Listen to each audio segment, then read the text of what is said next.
also unknown. So when you do maximum likelihood estimate, you can go and calculate sigma square as well. So you can calculate the parameters of the noise. Okay, so I want to return back to the model reduction problem. No, I'm sorry, before the model reduction I have to show you, since I said we have multiplicative noise, I want to show you one example with a multiplicative noise. Very unusual to see in machine learning, but in physics this may be a common noise.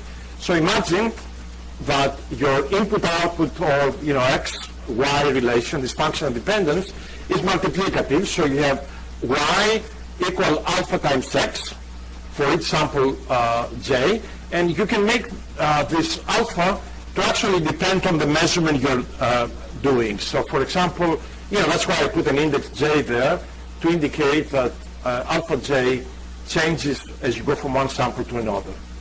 I'm writing this in a compact notation as y equal ax with this dot to denote what is called a component-wise multiplication. All right? So mathematically, don't be bothered. Think of this being equivalent for each sample to that relation. So somebody gives you the probability model for the noise, so we know that, and what we're interested is to calculate the probability, the likelihood, which is the probability of y given x. Okay? I'm actually giving you the derivation on the bottom slide, but I want to do it in the next slide in a simpler way using the point-wise calculation. So again, we have multiplicative noise. We know the probability of the noise alpha, which is that. Okay? And we want to compute the likelihood, which is the probability of y given x. So here's how I do it. From this relation, which is I can apply for each point-wise, alpha j equal yj over xj. So for a given x, because this is what I need for my likelihood calculation, d alpha j equal dyj over xj. Okay? Nothing special. I will use this relation and the transformation of probability densities to find the likelihood, the probability of y given x. And let's see how I do this. This is a good exercise on transformation of probabilities. You remember, if I go from A to Y, the probability of A dA is the probability of Y dy. You remember I have to conserve probability mass. So what I do is I start with probability of A dA, and I collected samples say 1 to n, so I write this as P of A dA1 to dAn. What is dA1 is dy1 over x1 dyn over xn, and what is P of A, the probability, basically this is my noise level, but instead of alpha I'm going to use yj over xj, and I denote all of these terms here point-wise like that. So this is the product of P of y1 over x1, P of y2 over x2, etc., etc. I rearrange this, so I have this, I have my x's here, times dy1 dyn, so this is my likelihood model when I have multiplicative noise. And maybe it's written explicitly, this is how it looks like. So very different from the case where we have additive noise. So again, this is not very common in machine learning books. You are not going to see multiplicative noise often, but you can tell me how many examples you know in your own practice where you have relations that look like that. If they look like that, you know what? Certainly you can have an additive noise, exactly as before, but if this parameter is not very well known, then you have also a multiplicative noise. So you need to combine the two things together. You can get lots of different combinations of noises, but this is the multiplicative noise. Okay, let's jump to slide 50.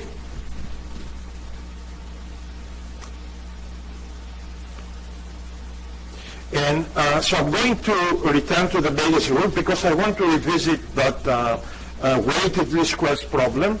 So the people who are listening to this lecture on the video, they will not miss anything, because effectively when I do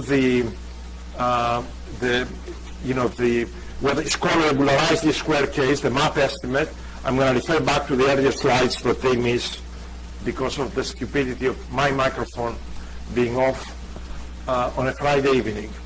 So Vegas rule, exactly the previous relation, right? So the prior model, the likelihood calculation, and for now we don't really care about this normalizing factor.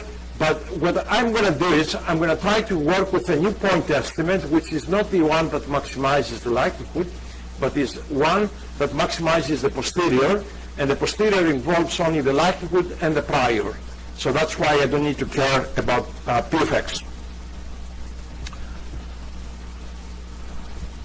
All right. So just jumping only one slide. So this is our original problem. So let me summarize it again.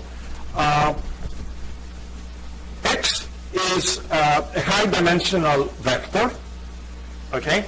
And we had a Gaussian distribution for it. So this is, we have measurements of X, which are basically representations of the mean of X. We assume a Gaussian distribution. The mean of X around with some known variance, okay? And we represented the mean as some matrix A times Z, where Z is a low-dimensional vector, okay? And because this is wrong, you cannot take a high-dimensional vector and shrink the information from high dimensions to low dimensions with zero error. We plug in also some additive error E, okay? And so this is what we already looked. And we looked in the case where Z is basically a deterministic entity, and then we found a point estimate Z that maximizes the likelihood of X under this model.